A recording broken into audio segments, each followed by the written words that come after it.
Views. Simply, views are virtual tables. These virtual tables make it easy to search your database and avoid long queries.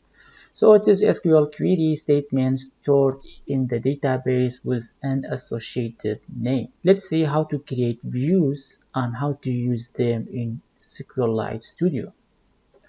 As you see, I have selected everything from employee data inside the test database, and we have several columns. Sometimes you would like to give access or permission to access this table by some engineers in your organization, but you don't like them to see the salary column, for example. You don't like to see their hire date. So you can do this by creating view. The first step of creating view is writing the select statement. So I will write select. For example, I would like them to see the first name, last name, email address only from this table. So this is the select statement, which retrieves first name, last name, and email from the EMP data. Let me run it.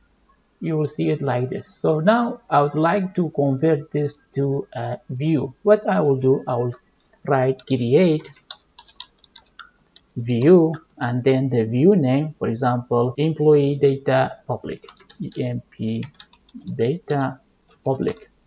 Then I will write as. That's all I need for creating view. Then run the syntax. As you see, we have one view created. If I expand this, I see the EMP data public view has been created. Now, if I want to use the view, what I will do, I will write select everything from the view name EMP data public. If I run this, I will get the same result as the select query did. Now, if I want to access another thing from this view, for example, I will write select salary from EMP data public and run this query. As you see, I am getting an error that this column is not available. This way, we were able to increase the security of our database by giving permission to only specific data we selected.